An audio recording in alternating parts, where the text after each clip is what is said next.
There's a moment that happens whenever we decide we want more from our lives. Maybe it's in January or December.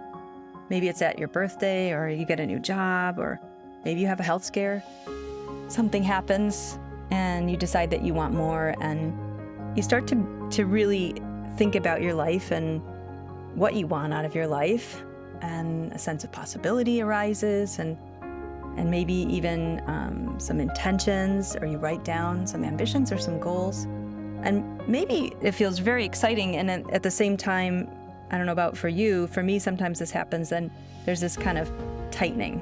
There's an excitement, but at the same time, there's this tiny little drop of overwhelm that starts to creep in.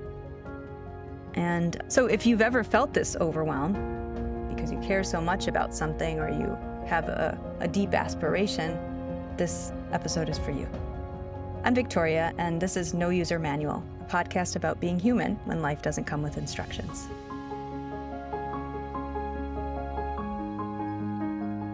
So today is not about fixing anything. It's just about slowing down enough to really untangle what's going on when our ambition kind of runs ahead of our capacity, and why that moment deserves some understanding versus self-judgment. So let's start by naming what this feels like. This December, I bought a beautiful journal. It was a little expensive, but I actually pressured myself to get something a little more expensive to actually use it. And January 1st, I wrote in it, 2nd, 3rd, I think up maybe to the 6th. And then I was skipping a page, and so then it was the 8th, and then the 10th, and then 3 days between, or maybe 6, or a whole week went by. It doesn't help that I had some vacation time and then started back to work, and things got busy. And but along with not filling in those pages every day, which was the goal I set for myself, came thoughts, right? Well, lovely thoughts of, oh, look, you spent all that money on this journal, and now look, you're just like every year, you're not using it. This was a waste. You shouldn't be buying these journals, whatever thoughts were coming in my mind. And I think this is a normal thing, right? Our mind starts to think, this isn't happening the way we planned, so something must be wrong. And so I'm going to start to tell you about it, right? And so if we go from feeling super inspired to feeling pressured, or feeling down about ourselves, or criticizing ourselves, and the shoulds come over for dinner, right? You should have been doing, I should be doing this, I should be doing that. And this overwhelm can end up feeling like failure. And but I don't think it is. I think that if you look, I was looking up New Year's resolutions, and there's so much out there about ways that people are referring to, like the 2nd week of January, or the 3rd or the 4th, as these weeks that people quit. That it's kind of common that we know that this is part of our humanity and part of being a human. So I think, it's really important to kind of zoom out and say, hey, it's not just me. This is just part of being a human being first, right? And then also to say there's nothing wrong with ambition, right? Ambition or intention, goals and purpose, and trying out new things, or having an aspiration to do something is really a way to get things moving in your life, to evolve. And it could just be really interesting if we could do that, and do it in a way that is natural to being a human being, without getting so critical on ourselves when it's not necessary, right? Some researchers, Prochaska and DiClemente, have a model of change.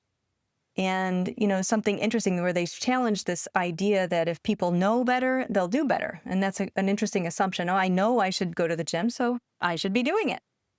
And their idea is that change actually happens through stages, and that part of those stages is stopping something and then starting again, and then stopping and then starting again. That's part of the process. And so I think our tendency, or at least my tendency, has been to take stopping as the failure. Oh, I stopped, so I failed, right? And then we can get stuck there. And so the idea here is that people don't fail at change, they move through it, and that we can recognize we're in different stages of change, and that we are in relationship with change. To me, that was really, really freeing and really liberating to connect with, as an idea or as a framework. So what's happening? Let's look at the inner workings of what's going on. when we start to raise the bar, um, and we go from that feeling inspired to feeling pressured, I think we have our expectations of ourselves, and that vision and our identity or who we would like to be kind of come in all at once. And then the actual quantity of things that we have to do to get there. Like if I wanted to play the piano, or if I wanted to go to the gym and work out and get to a certain fitness goal, my nervous system might feel that not so much as something I'm doing, but as a demand, right? It's not a possibility. It becomes, you better do this or else we failed, right? And so our mind can easily shift from, from just thinking about doing something, from having an aspiration to evaluating and creating a story about it. And that curiosity sort of gets squashed, and it becomes more like a sensation of pressure. For me, it's like a sensation in my solar plexus, is like a tightening. And those thoughts, like I described before, a little bit of self-judgment, or you should have done this, or you should have done that. I also have some thoughts of like, how I'm going to regroup and do it. Okay, once I do this, I'll set up that, or I'll try at night to journal, or whatever it is, right? So we go into that problem-solving mode, self-critical thoughts. And so there's a point where like our vision and this idea that we've had as our identity and our expectations, it's easy to imagine, it's easy to envision all of that, the whole picture, in other words, at once. But the rest of us hasn't really arrived there yet, right? The vision is ahead of the body. The intention is ahead of our capacity to do that, whether it's because of time or maybe we need to be a little more organized or whatever it is. And so our system really hasn't caught up with our thought about what we want. And so it's not really a sign that we lack motivation or discipline necessarily, but it's just simply our brains perhaps making sense of this, mismatch of here's what I want, but here's where I'm at, and here's where I'm still at 3 weeks later, right? And so if it was just that, we could simply say, oh, okay, let me just recalibrate and all good, right? I catch my system up. I know what I want, and I can, draw out the steps and not worry too much about it. But unfortunately, that's not how our minds tend to operate. Our minds will add an extra layer in, right? So it's not just about the idea that we have the intention and wanting to do something or wanting to create a change and then not being able to do it yet. It's about the mind then going into all of the criticism and the narrative of what's going on, and that really eroding our well-being. And so this pressure that our mind starts to put on us, because it's saying, oh, you set a goal and now you're not doing it, can be very harsh. And that is what we call the harsh critical voice, right? And so one thing that we can bring in here is a little bit of curiosity. We can bring in a pause. And so this lens of noticing what's going on and stopping and tuning in to our experience and how we're relating to it is one way to begin to not only shift into perhaps accomplishing that goal or starting that new habit, but also relating to ourselves differently and letting go maybe of some mind habits that, given any opportunity, want to jump in and make sure that we are doing things the right way. But if we could pause for a moment, if we could stop for just a second and just tune in to, what am I telling myself about this? What am I telling myself about my habit that I have or have not formed yet, say going to the gym or writing this first chapter of my book or my article? And by noticing what's going on, we start to detect the narrative. And I think that here's where we get to really begin to untangle. When I say untangle, I mean, let's piece apart what's going on. We have a body sensation, we have a thought, we have an emotion, and we have some impulses to do something. And so let's distinguish between thinking about a problem, an overwhelm, or a situation, and what I'm referring to here is tuning into the sensations that are there in the moment. So our tendency is to try to think ourselves out of this, right? I'm going to make a plan and I'm going to put it on my calendar. I'm going to whatever, right? And I'm proposing the opposite here. I'm proposing not thinking, but sensing. I'm talking about your senses, your sight, your hearing, sense of touch or feeling, right? Taste, smell. We have sensations in the body, and we can tune into those. We can notice them. And so we can notice what's there. And when we notice a thought, I'm talking about observing the thought, but not thinking about, if that makes sense. So it's the difference between watching a movie and sitting in the movie theater and watching all those scenes on the screen, or being in the movie yourself. Right? We're talking about sitting back and saying, oh, he said this in that scene, she said that in that scene, my mind said this, and then my mind said that. Or another quite vivid example is hunger. When you feel hungry, there's a sensation in the body that tells you, I'm hungry. And that's different than thinking, I'm hungry. It's the sensation that what we call interoception, sensing in or feeling inside your body, that is the tuning in. And when we talk about emotions, we're not necessarily talking about having an emotion carry us away, but we're talking about, again, stepping back and noticing, oh, what's there for me? What emotion is arising? Is it maybe because of a thought or because of what I'm experiencing?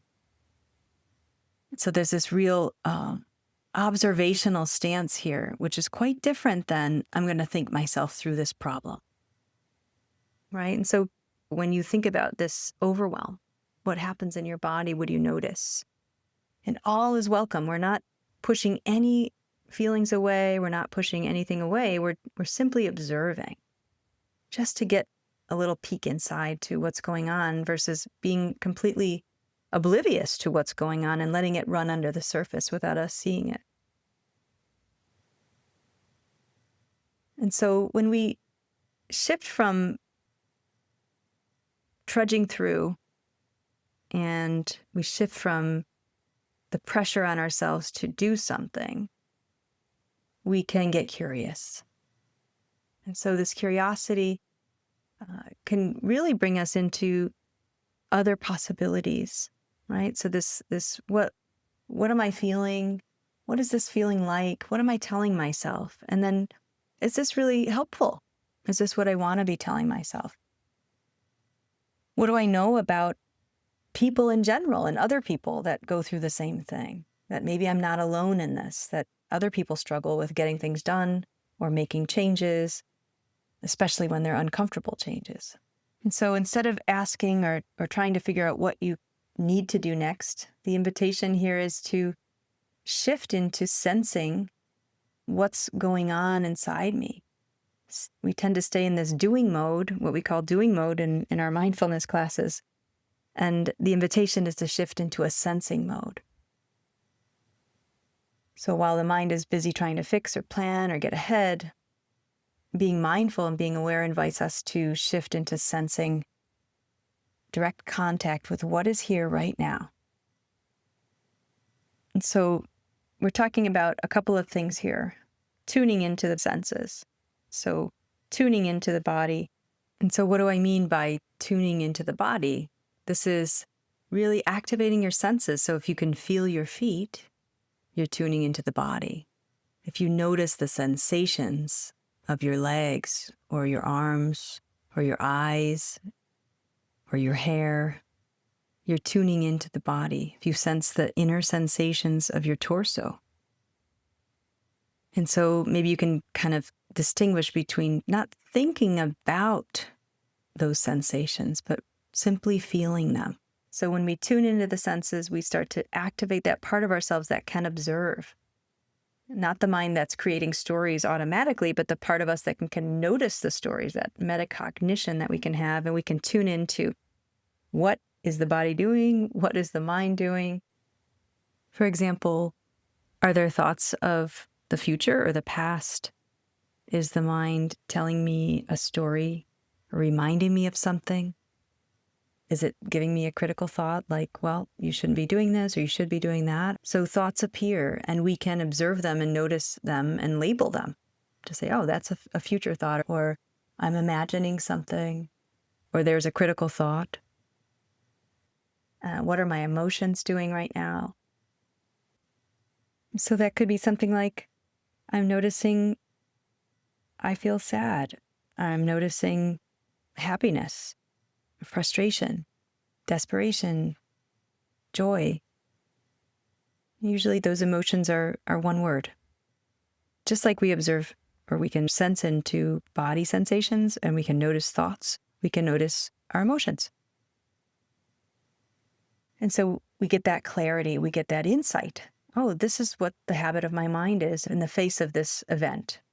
And here's where it gets really interesting, because the habits of the mind or the patterns that my mind is following are kind of like a computer program. They're running in the background, and they are based on what the mind is quickly understanding or perceiving, based on our past or on what it understands. And when we detect those habits and we can clearly see that whatever is going on in the mind in that habit is not quite aligned with the reality I'm living in, or that we could question some of it or challenge it, or that it's based in something from the past, that's when we can really liberate ourselves from the hijacking of those thoughts. And again, we're not doing it in a way that's like, oh, I just want to get rid of those thoughts. No, it's a completely counterintuitive approach. It's, hey, I see you. And almost even a befriending, like, thank you for looking out for me. I know you're doing your best. You're making sense of the world based on what you know. But there's part of the mind that's so quick that it's not letting the actual reality factor in that moment. And this is what we get to do when we bring our attention intentionally to our experience. And when we do this with kindness, we can approach it in a way that's much more gentle and helpful. And we get to see oftentimes that those thoughts aren't really facts. And so if you'd like to try it as a practice, you might just try this briefly right now. And if it doesn't feel like the right time to do this, that's okay too. You can skip ahead or just listen without engaging in the practice. So if it feels right, you can start with noticing one part of the body that feels stable. Maybe it's the feet on the floor or the weight of the body in the chair, or simply the in and out of the breath in its natural rhythm. And so not needing to change anything. We're not trying to change anything or calm down, just tuning in. And then from that space of tuning in, we can begin to open to that curiosity. What does the body feel like? What thoughts are going through my mind? What emotions are here? And so this is an exercise that might feel challenging even right now to try, so taking it very lightly. But if you practice mindfulness or you're interested in that, that would be something you can do to start to train your ability to do this and in a way that's helpful. When we teach mindfulness, we don't just guide people through it and that's it. We teach them to cultivate these attitudes I'm talking about of kindness and curiosity and setting aside judgments as best as we can so that we can, it's like suiting up. No, we put on our special suit so that when we're noticing what's going on in our mind and our body and in our emotions, that we are prepared and we're doing it in a way that's helpful so that we're not leading to more thoughts or criticisms about ourselves. And so going back to the topic of this overwhelm that we might get when we start to plan out our new goals or set resolutions, we can do this as an exercise with this and open to seeing, is there any part of this that I'm adding on that's really not helping me? Aside from not going to the gym as much as I'd like, is there something else I'm adding on here that's eroding my well-being? And when we realize those critical thoughts, or we notice the pressure in the body, we can then also invite in some sense making, that there's really no shame in how this has gone thus far. I don't need to blame myself for how much I have or haven't written in my journal, or how many times I've gone to the gym, because that shame and blame is really making things a little bit harder. It tightens us even more, right? Increases our frustration, our avoidance, our self-criticism. And so it's not about saying, it's okay, I did nothing. It's not that kind of self-indulgence. Rather, it's a practical way to just acknowledge, like, this is really hard, what I'm trying to do. And I care about this. I care about this new habit, or I care about this new project. And that's why it feels important to me. Change is a process. And that by trying to do something new, I'm trying to get my mind and body to change a habit. And so inviting you to work with this overwhelm in a way that maybe feels a little kinder.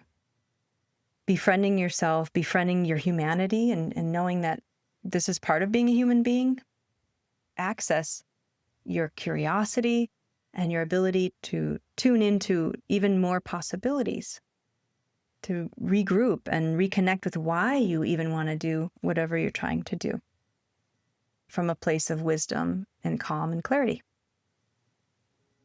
And so if you're feeling overwhelmed by your own ambition or your own aspirations, I want to leave you with this. Nothing has gone wrong. You haven't failed. And you don't need to push yourself through this moment. Often the most meaningful shift is simply changing how we're relating to what we want, maybe with a little more compassion, patience, and a little less pressure. And in our next episode, I'm going to stay with this theme with you and explore some ways to work with change, some frameworks that might support movement without force. And if you'd like to keep listening, No User Manual is available on all the main podcast platforms, as well as my website at mindgazing.com. So thank you so much for joining me and for showing up for yourself. Take good care.